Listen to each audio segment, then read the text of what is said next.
Fala pessoal, sou Canarinho na área. Hoje, dia 15 de maio de 2025, estamos aqui para mais um episódio e um dia importantíssimo para a caminhada da seleção brasileira para o Hexa, JP. Temos muita coisa para falar, um episódio recheado. Como é que você tá? Tudo bem? Tudo bem, João. Hoje, dia que a gente teve a notícia aí do afastamento do Edinaldo, a seleção passou por várias polêmicas. Mais importante do que a saída do Edinaldo é a chegada do Ancelotti, nosso novo treinador. Mas teve polêmicas, né? Camisa vermelha, patrocinadores saindo. Mas aqui a gente veio para falar de tudo isso, né? É muita coisa, cara. É como o JP falou, hoje é dia. Hoje, nesse exato, há poucas horas atrás, Edinaldo não é mais o presidente da CBF, a gente vai falar bastante disso. Vamos falar da chegada do Ancelotti aí, depois de tanta gente querer e tanta coisa. E tem muito mais coisa. Então o episódio hoje tá recheado, não sai daí não. Não esquece, compartilha, ativa o sininho e segue a gente sempre. Rola a vinheta.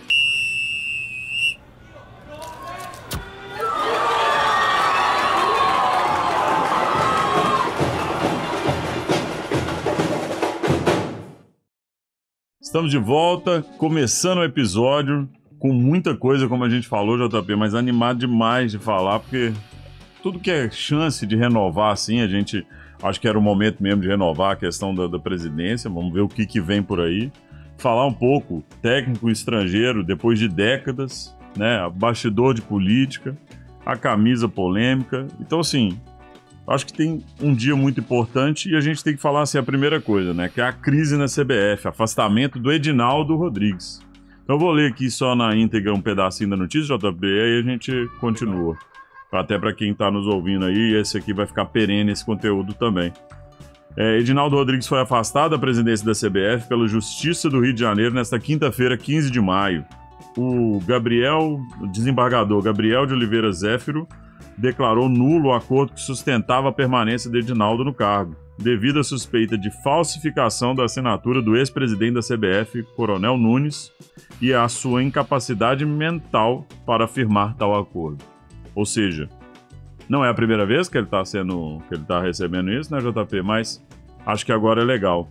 E aí, a gente já sabe quem assume, né, JP, efetivamente aí. Aí a gente tá falando de uma tradicional família brasileira, né? Que desde a época do Brasil colônia tá ali tentando ter poder, né? Seja no país e agora na CBF, que é a família Sarney, né? Então, Fernando Sarney, um dos vice-presidentes, assume e foi indicado, né, como interventor aí desse processo e vai aí nos próximos dias, acho que já agilizar uma eleição que o próprio pode ser um candidato potencial, né, para ser o futuro presidente da CBF. O próprio Sarney que você tá falando. Isso, exatamente. Exatamente. E assim, como já é a segunda vez que o Edinaldo é afastado do cargo, que a primeira foi em dezembro de 23, ele retornou por decisão do STF. E essa situação é muito delicada, né, JP? Ela pode impactar a gente, assim, em rumo da seleção? O que você acha, assim, né, no contexto? Cara, eu acho que sim, mas aí eu tenho um ponto que eu não vi nas leituras que a gente fez aqui, prévia, recente, né? Porque até então essa assinatura, essa falsificação que está sendo colocada do Coronel Nunes, ela faz parte do processo referente à volta do Edinaldo ao mandato anterior, porque ele já foi eleito para um novo mandato, que começa no ano que vem. Sim. Então, provavelmente a gente está falando de um presidente que está sendo destituído do cargo para um mandato atual, mas ele já é eleito para o próximo mandato. Qual que é o imbróglio jurídico que pode ter nisso também, né? A gente não sabe exatamente quais são os desdobramentos disso tudo. E um outro fato também, e aí no âmbito esportivo, me chama um pouco de atenção quando a gente fala dessas questões, é que a FIFA ela não admite nenhum tipo de intervenção nas confederações que ela rege, seja de forma governamental, imprensa. Então, assim, na teoria, a CBF ela deveria ter uma isonomia e uma autonomia. Ela não poderia sofrer nenhum tipo de ataque, seja ela do Ministério Público, seja ela do Superior Tribunal Federal, né, que é o Gilmar Mendes. Então, assim, a gente tem também essa preocupação no âmbito esportivo. Porque o que acontece? Quando teve o primeiro afastamento do Edinaldo em 2023, o Fluminense estava em vias de disputar o Mundial de Interclubes daquele ano. E tinha uma conversa que talvez ele pudesse ser banido do campeonato justamente pelo imbróglio. E agora a gente tá na boca de novo de um outro Mundial de Clubes, com 4 clubes brasileiros, e tem a Copa do Mundo ano que vem. E sem contar os outros campeonatos, Copa América Feminina, os campeonatos de jovens, né, da Sub-20, Sub-17. Então, assim, preocupa porque a gente não sabe qual vai ser a resposta da FIFA também a essa intervenção, né? É muito preocupante, assim, eu acho que assim, eu acho que precisava acontecer, mas podia ter acontecido de outras formas, como a gente já falou aqui, né? Sim. Precisava dele estar eleito, porque ele já seria ex-presidente da CBF. E essa instabilidade na cúpula, ela pode sim trazer consequência pra gente no planejamento, né? Nós estamos falando de um planejamento muito curto, pessoal. Parece longo, mas 1 ano para time de futebol, para uma seleção se preparar para o principal campeonato de futebol do mundo, não é simples. Então, assim, a gente está falando de muita coisa. A gente vai seguir acompanhando aqui os desdobramentos dessa crise, obviamente, porque ela afeta totalmente, e como que isso pode desenrolar para a gente nos próximos meses. Então, mesmo que ele não seja num episódio, qualquer coisa, a gente vai trazendo alguma pílula aqui de informação. Acompanha a gente nas redes sociais e comenta aí o que você achou dessa saída do Edinaldo aí da Seleção Brasileira. E a gente espera que seja uma saída de vez aí, se tudo se constatar como válido e tudo mais, que ele não volte mais aí para a Seleção Brasileira e a gente tenha uma nova história. É isso mesmo. Mas vamos falar de coisa boa, que eu acho que é muito importante. Agora sim, Ancelotti, Carlo Ancelotti, quem diria, hoje, 2023, ou não, quer dizer, Sim. 2025, cara, nossa, só foi mal, eu até esqueci, cara, que nós estamos em 2 anos esperando o técnico, cara.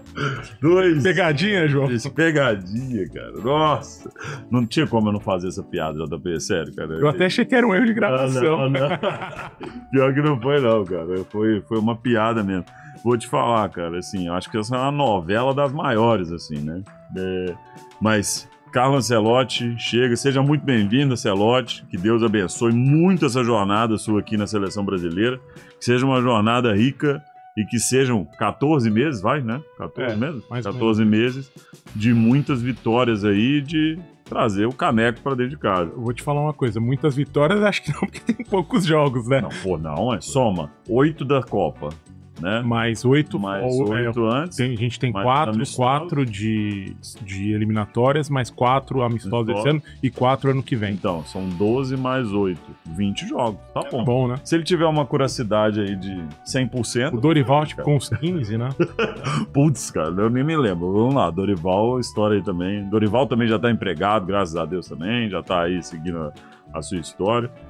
E o Carlo Ancelotti é o 4º técnico, né, JP, estrangeiro a assumir a história da seleção. Eu tava até conversando com alguns amigos, e aí eu até falava o seguinte, assim, cara, a seleção brasileira, ela ainda não tinha sido, né, dirigida por um treinador estrangeiro, mas, na verdade, era em campeonatos, assim, tipo Copa do Mundo, né? Então, assim, como Copa do Mundo é a primeira vez que o Brasil vai, mas de fato foram passagens muito rápidas, né? Foram passagens não deram certo.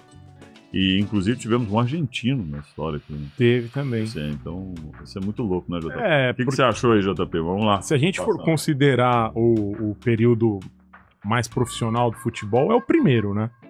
O Ancelotti é o primeiro. Exato. Mas se a gente voltar à história da seleção, que é uma história centenária, realmente a gente teve lá nos anos 20 um primeiro técnico, um uruguaio, que ele ficou à frente da seleção num campeonato, que era o Campeonato Sul-Americano de 1925, que se tornou a Copa América. Era o Uruguai. Exatamente. Então ele ficou ali 5 jogos na frente da seleção. O Brasil foi vice-campeão, perdendo da Argentina na final. Depois, a gente teve nos anos 40 um português, Joreca, que era o Joreca. Legal, 1944. 44, né? E esse cara, ele era técnico aqui do São Paulo, aí provavelmente em alguma transição entre treinadores, ele acabou indo para a seleção para 2 amistosos. E aí o Brasil também conseguiu as vitórias ali necessárias, né? E aí nos anos 60, que foi o último, aí é esse argentino, né? Filpo Núñez. Só que essa história... Argentino, 1965. Uma partida com o Palmeiras representando a seleção. Então ele não era o técnico da seleção. Naquela época, o técnico da seleção era o Vicente Feola, que o Brasil já era o atual bicampeão mundial, né? Então o que acontece? Em 1965, a seleção brasileira foi convidada para inaugurar o estádio do Mineirão. Belo Horizonte aí, sua terra natal. Já vi muita coisa legal no Mineirão. Eu já vi o 7x1. Nossa, não, essa Não, mas eu já vi jogos bons também. Não, jogo bom. Mas aí o que acontece? Eu não sei por que o Brasil foi ser representado pelo Palmeiras, que fez bonito, ganhou o jogo de 1-0, inaugurou bem o Mineirão, e aí esse técnico era o técnico do Palmeiras. Então o Palmeiras vestiu a camisa da seleção. Então, teve um argentino técnico do Brasil? Eu já vejo até algumas matérias que falam que é o terceiro, né? Tem matérias que falam que é terceiro estrangeiro porque não consideram esse cara aí como um técnico, né? E aí sim, pra mim entra nisso, porque antes é como se fosse antes da federação, antes das federadas, vamos falar assim. Era CBD, né? Até 4, que era CBD, que era essa camisa que eu até vim aqui, ó, pra mostrar a nova história da seleção brasileira olhando pra antiga, né? Então assim, agora mudando tudo, mexendo tudo, tá aí, ó, CBD, essa camisinha aí da Copa de 70, né? Eu acho que é muita coisa boa aí também pra relembrar a gente e botar a gente numa pauta boa. E agora é diferente, né, JP? O Ancelotti vem com um projeto completo. Ele confirmou o acerto, mesmo com um incômodozinho ali, deu pra ver como é que ele ficou irritado com essa precipitação. E um pouco dessa resposta veio hoje, né? Veio hoje, isso que eu ia falar agora. O motivo que eu ia te falar, acho que podemos dizer que tá explicado o motivo desse negócio meio maluco, assim, né? Porque foi estranho, né, cara? E o próprio vídeo, um vídeo feio, o Edinaldo falando lá. Pô, era um anúncio que deveria ter uma arte, né? Ser não um assunto protocolar. Ser um anúncio diferente, né? Sim. Mas enfim, assim, a gente também só não pode criticar, né? Tudo que eles estão fazendo e tal. Não. Mas assim, não é questão de criticar. Eu acho que assim, cara, graças a Deus que temos um técnico. Eu acho que a gente precisava de um técnico. A gente, assim como a gente tem um Papa, graças a Deus agora também já, né? Leão XIV. Papa Leão XIV, que Deus também guia os passos dele aí para fazer uma grande jornada, que foi em 2 dias, né? Então, assim, a seleção brasileira ficou muito mais tempo, ficou postergando e muita história, e Jorge Jesus, e aí Ancelotti fica nessa... E nesse tempo, Jorge Jesus desempregado, né? Sim, foi desempregado. Então, de fato, a seleção brasileira ela queria muito o Ancelotti, né? E assim, deu pra ver que ela acelerou por pressão política, tá na clara, assim, né? Não tem muito como. E assim, tá aí. Fizemos um anúncio meio caseiro demais para trazer um técnico do tamanho, do gabarito e da importância que ele pode ser assim, para o Brasil. Mas tá feito. E tá feito e que seja de muito sucesso. O perfil dele, a gente deu uma pesquisada, achei bem legal, assim, a gente deu uma pesquisada no perfil. Fala pra gente primeiro o que vocês acharam. Muita gente na nossa enquete, né, JP, falava do Ancelotti, né? Então, assim, já era um técnico que vocês gostavam e que vocês queriam bastante. Ele não era a primeira opção. Não era o primeiro. O primeiro era o Guardiola, né? O Guardiola, isso. Isso, primeiro foi o Guardiola, sim. Primeiro foi o Guardiola. E aí, segundo era... Segundo não era ele, segundo... Ele era o terceiro. O segundo era o Jorge Jesus. Isso. E terceiro, o Ancelotti. Então, ou seja... foi uma coisa meio que assim, mas dentro de todos os votos aí que tiveram, ele também estava bem pleiteado aí. E para nós aqui dentro da bancada, principalmente pro JP, não era a nossa, nenhum dos dois a primeira opção, mas era uma opção que a gente fala, cara, não tem como discutir o cara. Eu continuo com o meu bairrismo, assim, sempre, mas agora eu sou da opinião, pessoal, que chama-se assim, disagree and commit. Que é assim, não concordo, mas estou comprado demais. Então, ou seja, não era o que eu queria, trazer um técnico internacional, mas agora acredito pra caramba e acho que é a melhor coisa e vamos pra cima. Então, assim, eu acredito demais e estou comprado com a seleção brasileira, que é a paixão acima de tudo. E aí, JP, assim, o Ancelotti tem um perfil muito mais de CEO, assim, do que um treinador. Então, assim, a gente até anotou algumas coisas, assim, que fogem um pouco do tradicional, que a gente dá para ver na nossa pesquisa. Ele tem uma liderança discreta, com autoridade, assim, ele tem uma autoridade muito grande entre os jogadores. Ele tem uma gestão emocional muito forte. Ele tem uma estabilidade sob pressão e aquela marca registrada do chiclete dele. Toda hora, quando ele tá nervoso, parece um chiclete do nada. Parece um chiclete infinito. Os caras já até brincaram lá, o chiclete dele é infinito. E valoriza muito, muito família. Até o próprio Falcão refletiu isso, assim, que ele é um cara muito família. Sei que isso também dentro da... o que isso tem a ver, o que não é? Então, tipo assim, cara, não é esse o ponto. Além disso, né, a gente fala, o cara fala 4 idiomas, né, JP? Fã de cinema. Ele, inclusive, ele gosta, né, de cinema e de filmes, e ele traz pro dia a dia, dentro do comando dele, coisas que ele vê nas telas, né, pra incorporar no ambiente ali dele. E ele teve uma pontinha num filme em 2016, que ele apareceu também discretamente. Então, assim, ele é um cara que ele é diferenciado, já escreveu 3 livros. Você vê que não é um cara qualquer, né? Tanto é que, se a gente daqui a pouco vai passar, a trajetória de sucesso dele, ela é de décadas já, né? Sim. Tanto no aspecto dele jogador e depois dele treinador. Então, assim, carreira vitoriosa e tá embasada nisso, né, cara? O cara que ele com o passar do tempo, ele vai aprimorando, pegando bons exemplos. Então, assim, super atualizado. E essa brincadeira do chiclete é porque ele largou o cigarro mascando o chiclete. Então, assim, o chiclete é pra ele ocupar e controlar o estresse dele, assim, que ele é um cara que sempre foi muito... Ele se diz um cara muito estressado, não parece, né? Mas ele se diz um cara muito estressado. Pareceu na entrevista lá, que ele ficou bravo. Nossa, ele ficou bem nervoso, né? Dava pra ver, assim. E teve uma também com a Tati Mantovani, que ele falou também, não me pergunte sobre o que você quer me perguntar antes, né, de divulgar. Foi boa também. Ele nasceu em Rediolo, norte da Itália, em 1959, é casado com uma canadense, tem 3 filhos, e aí um deles é o David, que o acompanhará como auxiliar da seleção brasileira. Isso, esse daí tá presente com ele desde lá de trás, né, há muitos anos, no comando técnico das equipes que ele passou, né? Então ele vem inicialmente aqui, pelo menos para esses primeiros jogos aqui. Ainda não se sabe se ele vai ficar durante o caminho todo até o final da Copa do ano que vem. Mas ele chega agora, vem com o pai, porque já tá rolando uma história que ele quer ter voo independente, né? E parece que ele tem propostas, né? Da Itália lá, da Itália ou da Espanha, não me lembro se é do... Isso, ele tem proposta, exatamente. Então, assim, talvez vai ter a aclimatização aqui no Brasil e possa gostar e ficar, ou talvez saia, né? Enfim. E falando de aclimatização no Brasil, a gente passa para um segundo tema aqui sobre isso, que é o maior pacote da história da seleção. Nós estamos falando aqui de cifras muito altas, né? Nós estamos falando de um salário divulgado de 5 milhões de reais por mês. Em alguns lugares falam de euros, em alguns lugares de reais, mas... mas aparentemente são reais. Parece que são reais, no fim das contas. 60 milhões por ano. Como parâmetro, acho que é o dobro do que o Tite ganhava, né? Mais ou menos. Acho que o Tite fez 30 ou 28 milhões. E se ele vencer a Copa, ele ainda ganha mais 5 milhões de euros, né? Isso, esse certamente é de euros. Esse aí eu acho que é 5 milhões de euros. E além disso, o start desse pacote, falando financeiro, como o contrato inicialmente, estavam falando, o contrato vai ser até a Copa de 30. Na verdade, fizeram um contrato até 26. A gente até subiu um stories lá quando divulgou falando que era 30, mas na verdade é 26.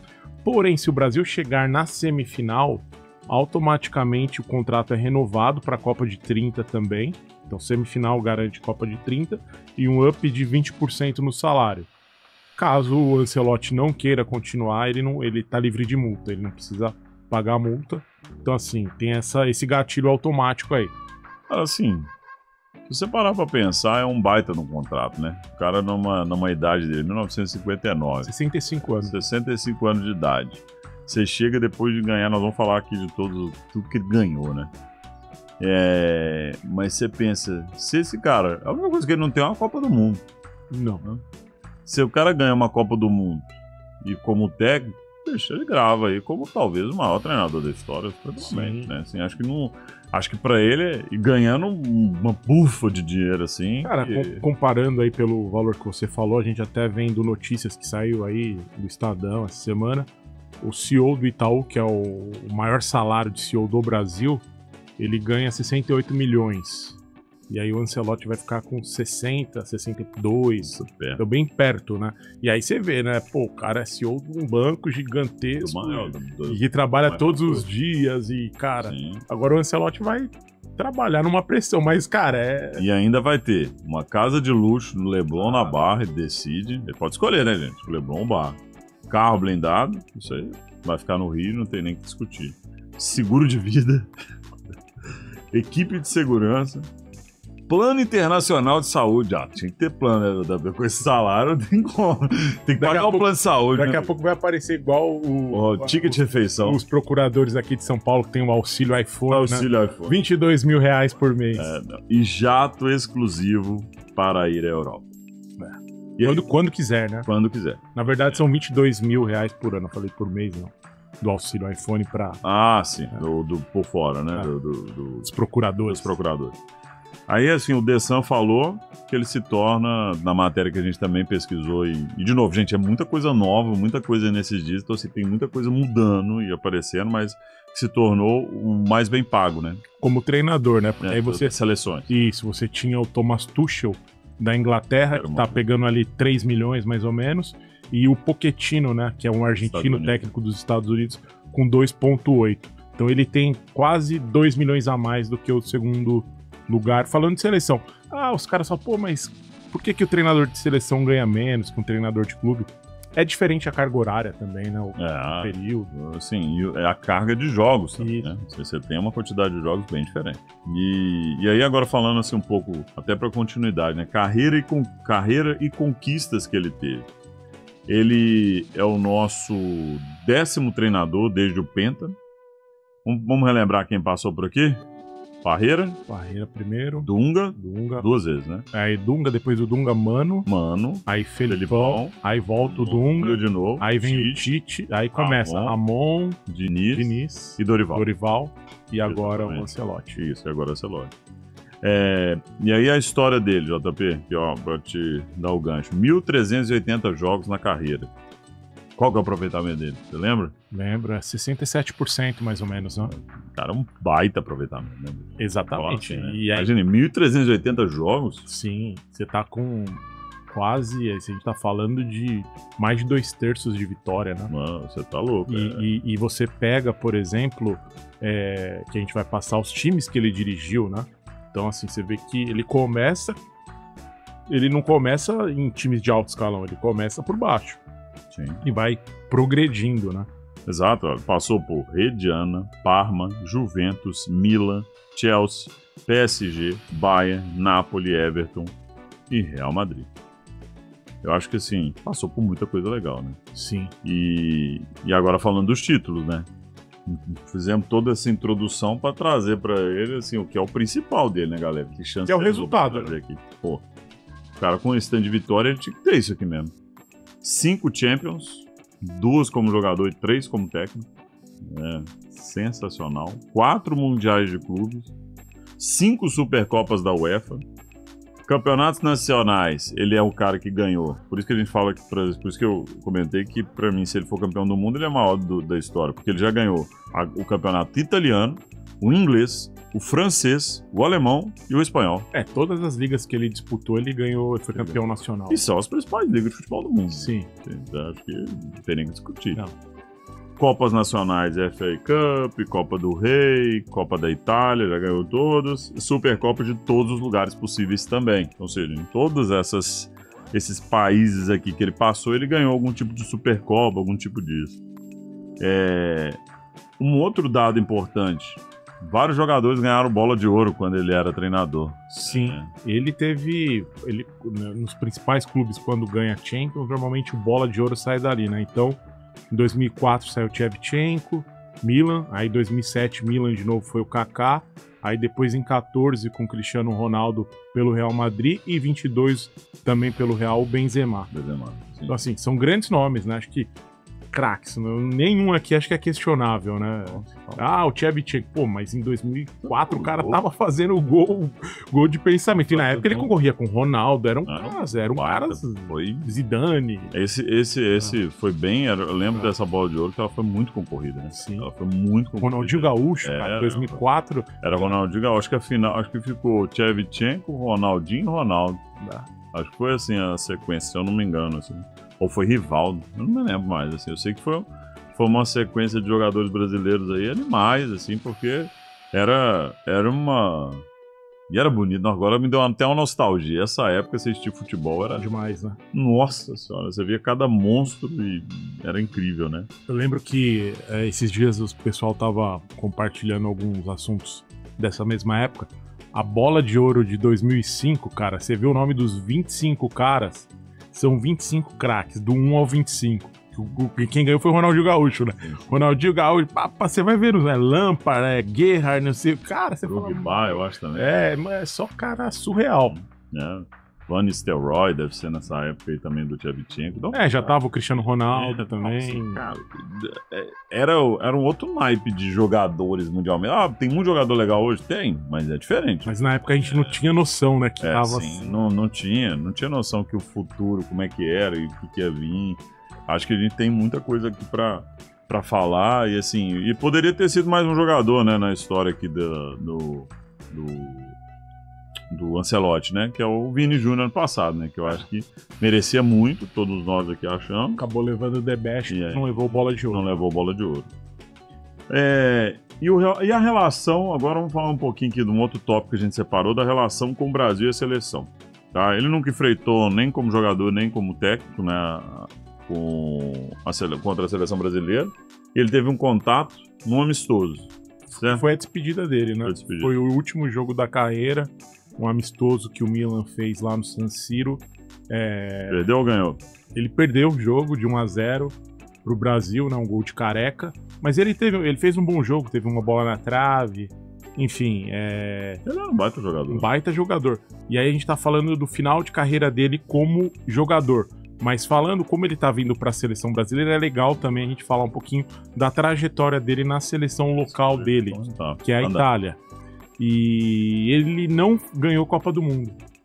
E ele poderia ter ganhado, porque a Copa de 82, que a Itália acabou ganhando da Alemanha final, com a arbitragem brasileira ainda, que foi o Arnaldo César Coelho, ele tava jogando muito na Roma, por isso que ele é muito amigo até do Falcão, porque eles jogaram juntos lá. E ele teve uma grave lesão no joelho. Então ele acabou ficando de fora daquela Copa. E aí a Itália foi campeã. Então ele foi convocado para 86. Em 86 ele não entrou em campo, porque ele era reserva. E aí a Itália acabou sendo eliminada nas oitavas de final pela França, que depois foi algoz do Brasil também, né? Então ele não entrou em campo naquela Copa. E em 90 ele já virou titular e comandou ali a Itália pro 3º lugar, né? Ela foi bronze, né? Foi medalha de bronze, acabou perdendo ali a semifinal naquela batalha de Nápoles, perdeu pra Argentina. Pra Argentina, desculpa. Isso, com Maradona, e ganhou a disputa de 3º da Inglaterra. E aí ele se aposenta em 92, e um dos primeiros trabalhos que ele tem fora do campo é ser ali da comissão técnica do Arrigo Sacchi para a Copa do Mundo de 94. Que foi vice-campeão. Que foi vice-campeão contra o Brasil. Então, o destino trouxe o Ancelotti pra cá, né? Pra gente poder absorver ele. E é como você falou agora há pouco.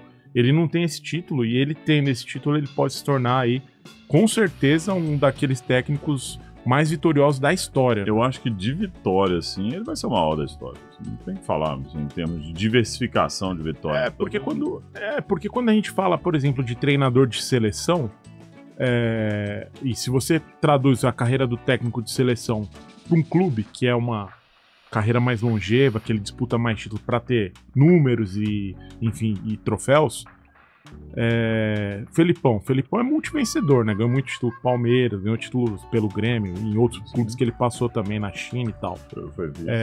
Agora você pega o Parreira ele não tem tantos títulos, né? Vice da Eurocopa, né? O Felipão foi vice da Eurocopa. Foi vice da Eurocopa, exatamente. O Parreira tem alguns títulos, quando ele comandou aqui, título paulista, algum título, talvez Copa do Brasil, brasileiro, mas assim, poucos. E aí você vai para os outros treinadores do Brasil também do passado, também não tem o Zagallo, ele foi muito campeão pela seleção, mas, cara, não são tantos títulos assim também. E assim, se a gente colocar na pauta dos maiores treinadores do mundo, não sei quantos brasileiros devem aparecer, isso é uma boa pesquisa pra gente fazer, mas eu tenho certeza que o Ancelotti deve já aparecer, e se ele for campeão do mundo, pensa, eu acho que ele é o único treinador que ganhou nas 5 principais ligas do mundo. Acho que nem o Guardiola ganhou, porque o Guardiola não jogou em todos, né? O Guardiola ainda não foi. Na francesa não. Ele não foi na francesa. E não foi, ele já ganhou na italiana também não. Na italiana também não. Então, ou seja, se você parar pra pensar, é um cara que tem tudo pra ser o maior técnico da história, ser campeão. E ainda tem a história, né, que também a gente levantou, que ele treinou já muitos brasileiros. Então, assim, ele tem uma identificação também com o estilo brasileiro. E, de fato, ele gosta, né? Porque no Milan lá, ele tinha Kaká, né? Que jogava lá com ele bastante. Aí ele já passou, já treinou. Ó, o número são 42 brasileiros, cara. Bastante, né? Kaká, Cafu, Dida, Rivaldo, Ronaldinho. O Ronaldinho eu não lembrava, né? Foi no PSG. Ronaldinho, não. No Milan. Foi no Milan, verdade. Casimiro, Rodrigo Richarlison no Everton, o Alan. O Alan é curioso porque ele foi 2 vezes, né? Ele foi 2 vezes, é verdade. Desses todos ele pegou ele no Napoli. Ele pegou no Napoli e pegou também no... Ele chegou a pegar o Alan no Napoli, é verdade. E pegou também no PSG, né? No PSG ele pegou ele e o Thiago Silva, né? Sim. Boa. Lucas Moura, Davi Luiz e assim por diante. Então, assim, é um cara que tem tudo. Seja muito bem-vindo, Ancelotti. Novamente, eu acho que temos muita coisa legal e tenho certeza que nós vamos conseguir muito ainda, muito resultado. Traz o Ex. Próximos passos e convocação na JP. Apresentação oficial. Dia 26 agora de maio. Ele vai ser apresentado oficialmente aqui no Brasil. Mas hoje, dia 15 de maio, a gente tem 2 representantes da CBF, que é o Rodrigo Caetano, diretor de seleções, e o Juan, reunidos lá em Madrid com o staff do Ancelotti, discutindo aí comissão técnica, os nomes, né, fechando nomes e tudo mais. Hoje oficializaram que o Tafarel vai continuar, então é o primeiro brasileiro confirmado aí como membro. Estão falando do Kaká, né, também? Isso, aí tem alguns outros nomes que falam, o Kaká, o Pato, o Cafu, né? São pessoas que ele já conhece, e aí trouxeram um nome que eu acho que ele não treinou, mas que parece que ele procurou, que é o Paulinho, né? Aquele que jogou na Copa de 2018 pelo Brasil, que ele foi do Corinthians, ele foi do Bragantino, Barcelona, lá da China. Ele hoje é gestor do Mirassol, né? Parece que o nome dele também tá cotado, mas obviamente que tudo isso que a gente tá falando são notícias que a gente vê e pode ser um factoide ou pode ser uma realidade, não tem nada confirmado. E a ideia dele tá lá é pra fazer a lista de 50, 60 nomes, né? Isso, então aí eles estão lá discutindo tudo isso e inclusive a lista larga, que ao que se parece ela será divulgada ao grande público aí nesse final de semana. Então, entre sábado e domingo a gente quer ficar de olho ali pra ver o que vem, né? Mas eu acho que não vai mudar muito a lista do que vinha do Dorival. Isso aí, hein, cara. Isso aí. Pra ele chamar gente de futebol que joga no Brasil, ele vai ter que ter uma ajuda de alguém, né? Mas são poucos no final, né? Sim. Que acaba saindo aqui do Brasil. Não, exato. Mas, de fato, acho que E aí você pega notícias do dia. Hoje saiu uma notícia que o Edinaldo, antes, no meio da tarde, que ele saiu na TNT, tem alguns portais aí divulgando, que o Ancelotti falou que ele quer assistir o futebol brasileiro na essência, Série B, Série C, porque ele acha que pode ter bons jogadores para a seleção na Série B e C. Mas, cara, sinceramente, nem na Série A a gente consegue produzir jogador hoje para a seleção. Apesar de eu achar que a gente deveria usar jogadores do Brasil. Não, isso daí... Eu acho que isso aí não é nem o que a gente tá querendo discutir. Sim. Porque eu acho que ele deveria sim explorar. Não da Série B, né, cara? Mas enfim. Série C, o Edinaldo falou Série C, cara. Por isso que eu tô te falando, que treinador internacional não tem a dimensão aqui do que rola no Brasil. O Edinaldo deve estar pensando, gente, por que não trazer jogador da Ponte Preta, do Guarani, que estão na Série C? Porque no passado eles iam muito pra seleção, né? Copa de 86 tinha jogador da Ponte Preta, Copa de 82 tinha jogador do Guarani. Mas era outra história. Era outra história, né? A seleção se apresenta no dia 2 de junho, lá no CT Joaquim Grava. Aqui em São Paulo, no CT do Corinthians. Treina dia 2, dia 3, aí viaja para Guayaquil, enfrenta o Equador dia 5, e aí volta para jogar contra o Paraguai dia 10 na Arena Itaquera. E aí, o que é esse dia? É o aniversário do Mister. Olha aí. Aniversário da Ancelotti vai ser comemorando a vitória contra o Paraguai em casa, a classificação, né? Sentindo o calor da torcida brasileira. Cara, nós vamos cantar um parabéns lá, porque estaremos lá, se Deus quiser. Sim. Cantar um parabéns pro Ancelotti lá e agradecer pela vitória e pela...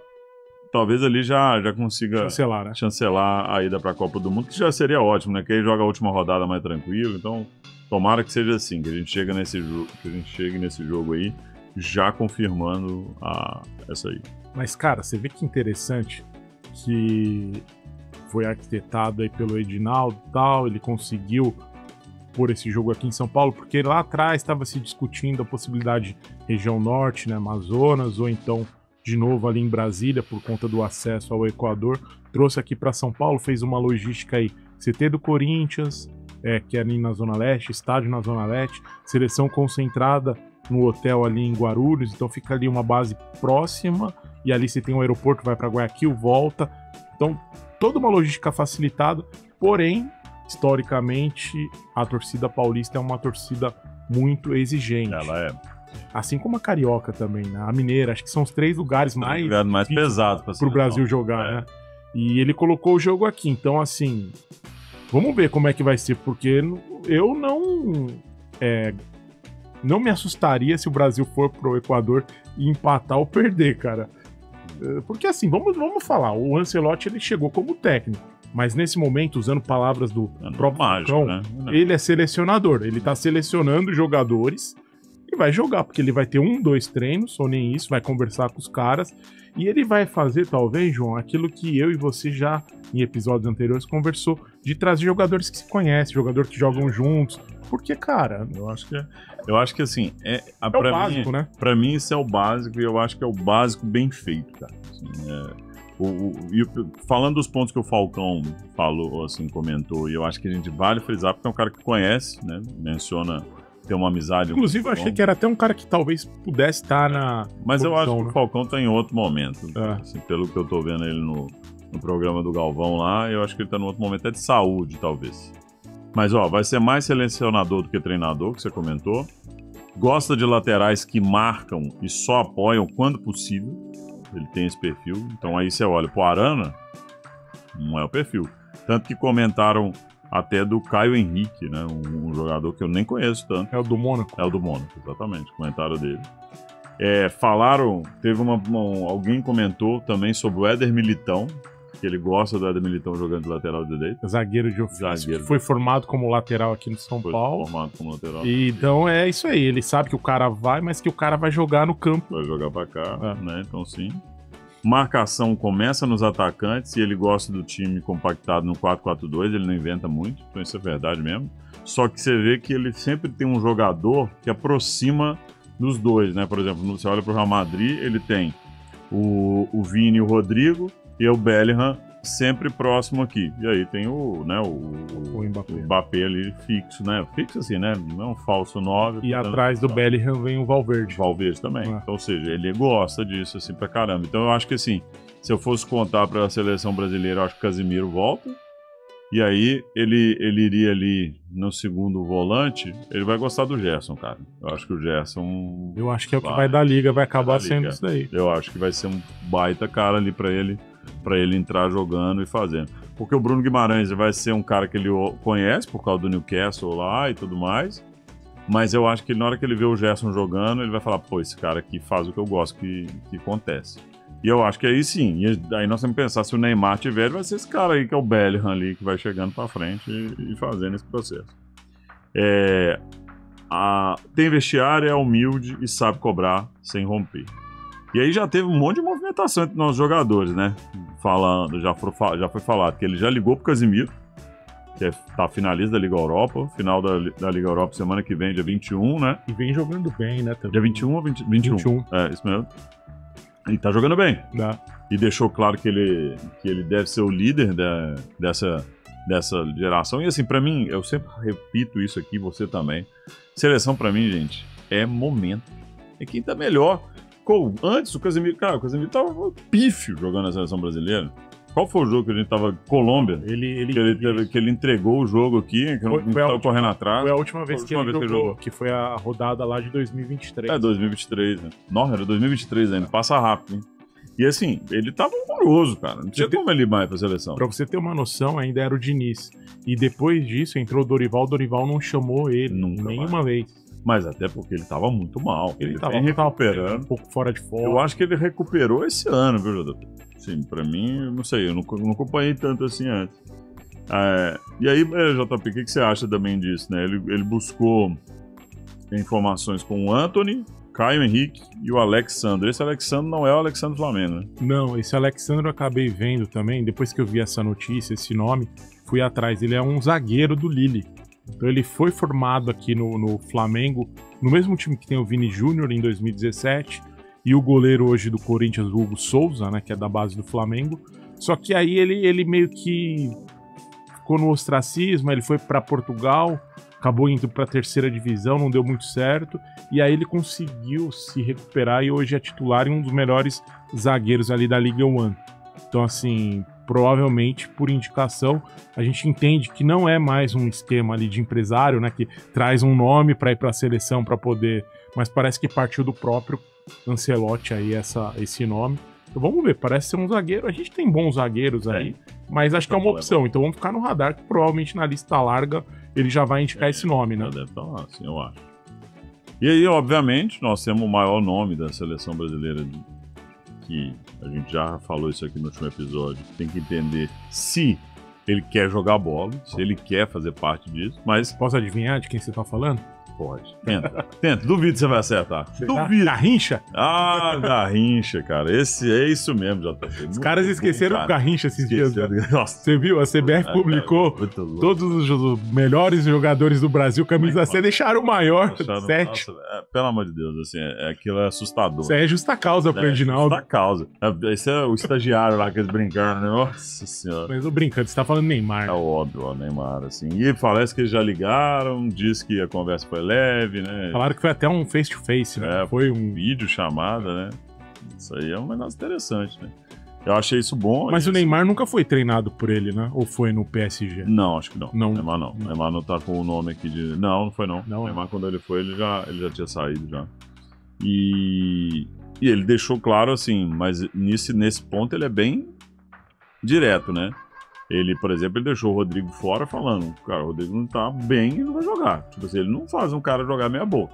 O perfil dele não é um cara assim, joga de qualquer jeito, o cara que tem que jogar. E aí ele falou, se ele estiver bem, que ele segue muito importante pro projeto. E a gente tem, inclusive, um problema, né? Que é o Vini Júnior, né? Sim, lesionou. Uma lesão, não. Tornozelo, né? Sim, teve uma lesão no tornozelo esquerdo e não tem previsão de volta pro Real. Talvez tá fora da convocação, tá? Engraçado, né? A primeira convocação do Ancelotti vai ficar sem o cara que era, tipo, titular absoluto com ele. Mas tudo bem, né? A gente sabe que daqui um ano Vini Júnior vai estar na Copa, né? Se ele manter aí... A gente também não pode ser contra o que a gente sempre fala, né? Que é futebol é momento e tal. Mas na teoria ele deve conseguir, jogando o que ele jogou nos últimos 2 anos, aí manter aí pra poder ir pra Copa. Mas é uma baixa, e aí talvez o Real já tá até preocupado no próprio Mundial de Clubes, né? Que é daqui um mês. Será que vai estar na melhor condição? Porque é final de temporada pra eles também, né? Muito louco, né? Assim, é uma coisa meio difícil. Assim como o ano que vem vai ser final de temporada, a Copa do Mundo, né? O mundo sempre né? A última Copa, talvez a gente pegou um bom momento. Por isso que a Copa foi boa, tecnicamente, porque era novembro, né? Sim. Então você pegava... final de temporada no Brasil, na Argentina. Cara, mas os caras jogam na Europa desses países. E assim, acho que o consolidado, assim, nesse processo, a gente tá muito feliz de ter um técnico, assim. É um técnico de renome, um técnico grande para a seleção brasileira, um técnico que merece estar na seleção brasileira, então, assim, de gabarito. É mais, o meu negócio sempre, assim, que o pessoal até me zoa, mas você não queria e tal, aquele negócio que você tá falando. Cara, como eu já falei, mesmo não sendo a minha opção, mas só por bairrismo, porque não tem nenhum técnico no Brasil, que me desculpem os técnicos brasileiros, que tenham mais gabarito do que o Ancelotti. É só um detalhe dele, pra mim, que ele não é brasileiro. Então é só isso. Mas eu acho que vai ser um cara fantástico. Obviamente que a gente sabe que o anúncio dessa forma estabanada foi para abafar uma crise, né? Isso aí a gente sabe. E que aparentemente não deu muito certo, né? Possivelmente não. Porque ele tentou abafar esse processo, os 3 presos por desvio, a logística sob suspeita, tinha muita coisa ali, né, cara? Cara, e foi um show de horror, né? Você pegar a linha, né? Que teve aquela questão da camisa, que a gente nunca vai saber se foi cogitado mesmo ou não foi. Porque assim, a notícia quando ela chega, normalmente ela passa por uma apuração e tal. Cara, e aí você começa a ler uma notícia aqui, outra ali, ligar os pontos, cara, faz sentido tudo que tá sendo falado. E assim, no dia que saiu a notícia, você lembra, a gente veio gravar o episódio anterior. Sim. Só que a gente acabou não comentando, porque exatamente. a gente veio gravar 8 horas da noite, anunciar às 7. A gente falou, mano. E nós estávamos incrédulos. Não, beleza, vamos deixar isso aí, isso aí não vai dar em nada. Não, e virou uma bola de neve, o negócio cresceu tanto, falou, pô, a gente podia ter falado pra pegar também a rebarba do assunto, né? Foi. Mas assim, então hoje falando um pouco mais, o que acontece? A CBF nega. Só que, cara, sei.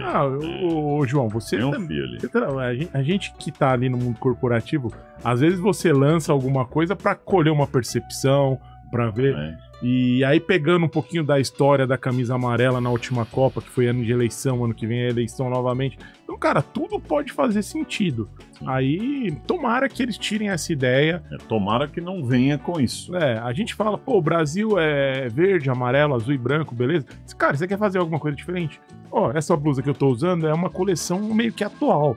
Ela é diferente, né? Minha mulher até falou, nossa, parece aquelas da Nigéria, né? Meio africana e tal. Sim, verdade. Mas aí, você faz um negócio diferente, mas isso aqui não é roupa pra jogo. Isso aqui é pra passeio, é pra sair e tal.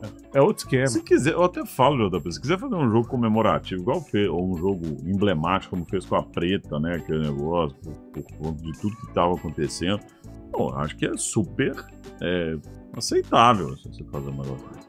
Beleza, não, eu sou mais tradicional, gostaria que você fosse assim, mas é aceitável. Agora, uma Copa do Mundo, você desculpa, cara. Não tem. Você vai tirar a camisa azul, que é a camisa campeã do primeiro título. Exato. Pra usar uma camisa vermelha. Porque a camisa vermelha simboliza o pau-brasil. Porra, ninguém cuidou do pau-brasil, tá em extinção, cara. Quase não tem mais pau-brasil. Aí é de doer. Na hora que você entra nos motivos da explicação, seja essa, seja as outras lá, que todas que apareceram, é de doer, né?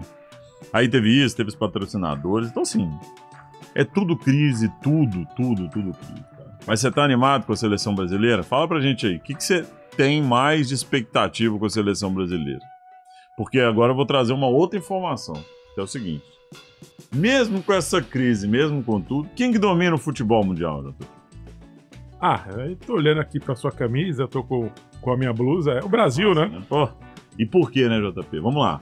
Mesmo com toda essa bagunça toda, o Brasil é dominante por quê? É hépita no futebol de areia. Uma salva de palmas. Parabéns aí, cara. R9 e equipe. Nossa senhora. Jogaram demais, né, cara? Foi um trator, né, cara? Passaram o carro. Hexa no futsal. Uma salva de palmas também. Também, nossa. E agora, Hexa no futebol de campo. Hexa, pegadinha. É erro de edição, pô. E penta no futebol de campo.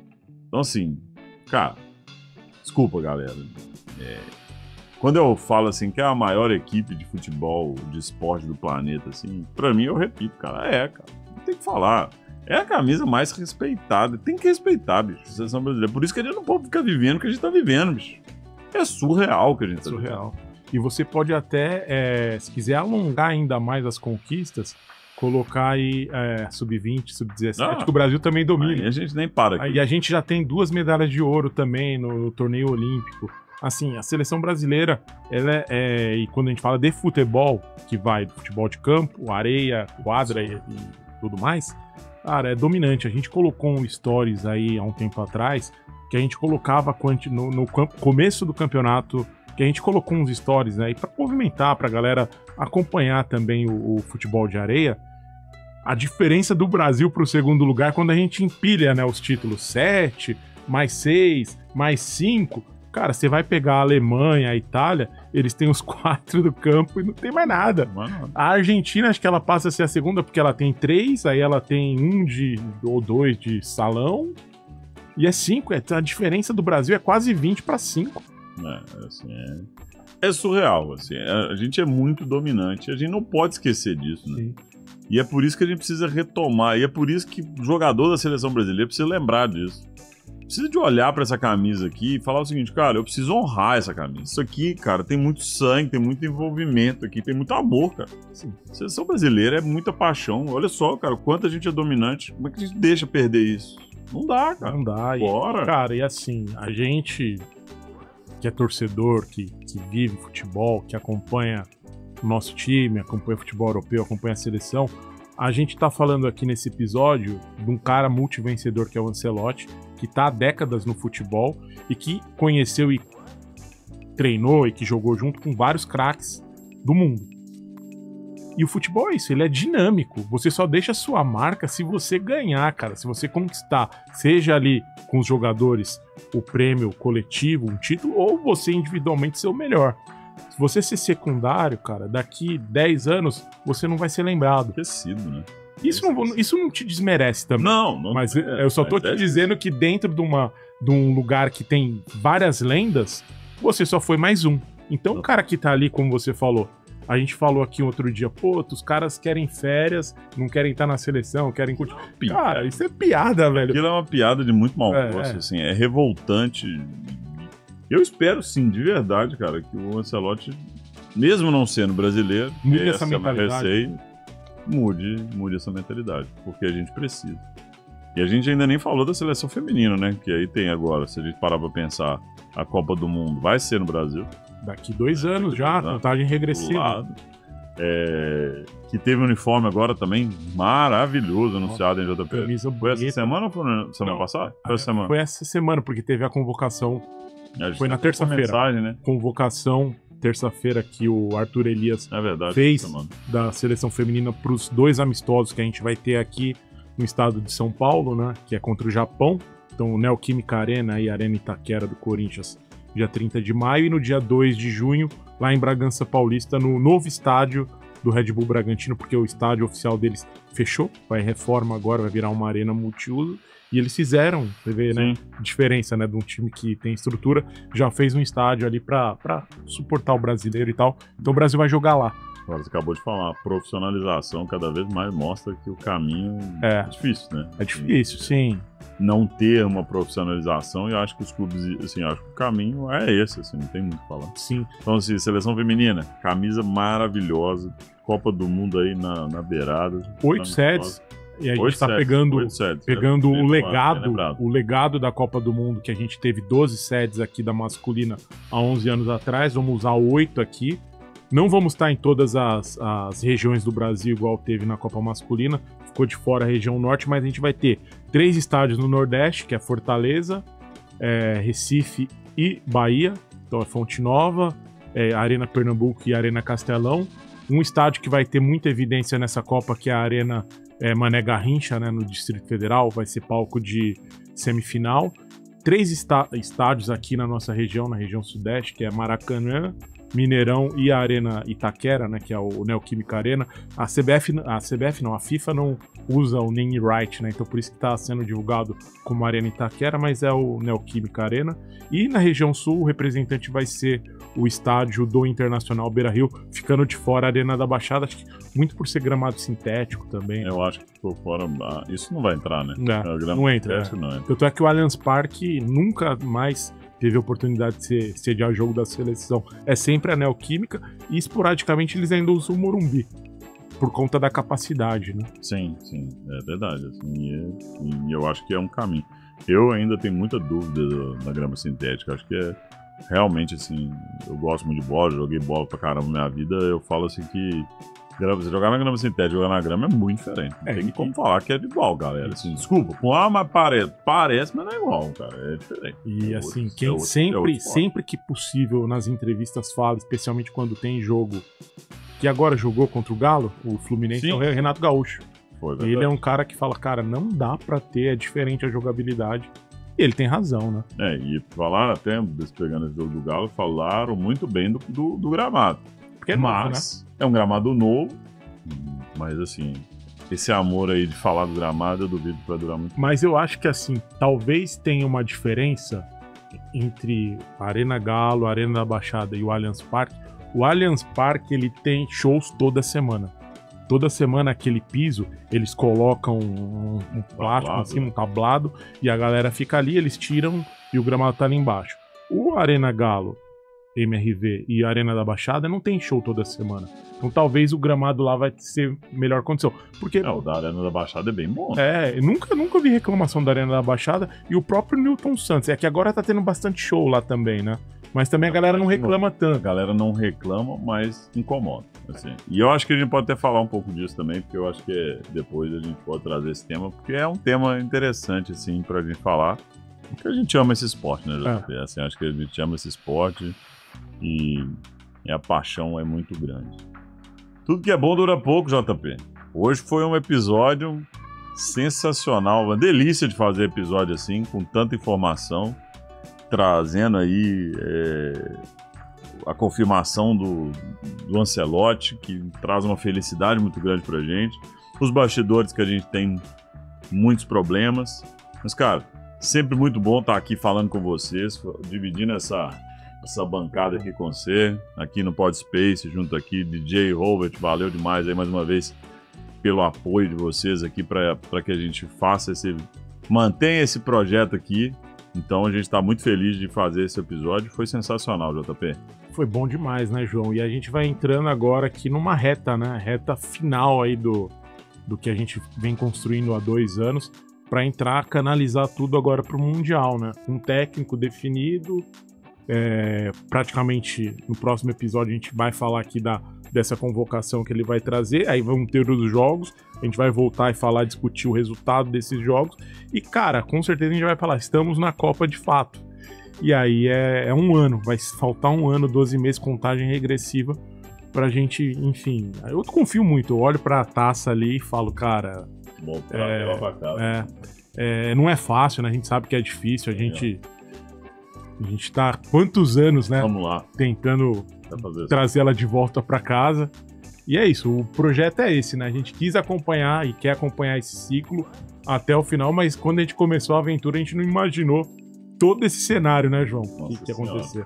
Sinceramente, acho que passou até de todos os limites, né, JP? Acho que a gente tá aqui. E a gente, quando que a gente falou, eu lembro da gente fazendo a conversa 1 sobre criar um projeto como esse. O objetivo era 2026, a Copa do Mundo, e trazer e fazer com que cada vez mais a torcida brasileira estivesse envolvida nesse projeto da seleção brasileira de futebol que a gente ama tanto. E é legal porque com todas essas polêmicas a seleção não sai de pauta, cara. Não sai. Todo dia você tá ótimo. Tá ótimo, tá uma delícia. Isso pra nós é um carro-chefe aí pra gente. E aí não esquece, Sou Canarinho é feito de torcedor para torcedor, a gente tá aqui de coração, muita alma, muita vontade. Se Deus quiser, estaremos aí de alguma forma na Copa do Mundo. A gente quer muito trazer esse Hexa para dentro de casa, nós vamos lá buscar, trazer para cá. Segue a gente nas redes sociais, compartilha nosso conteúdo, comenta, interage aqui com a gente. Nós vamos lá, se Deus quiser, buscar isso aí. Valeu, até a próxima. Valeu, tamo junto.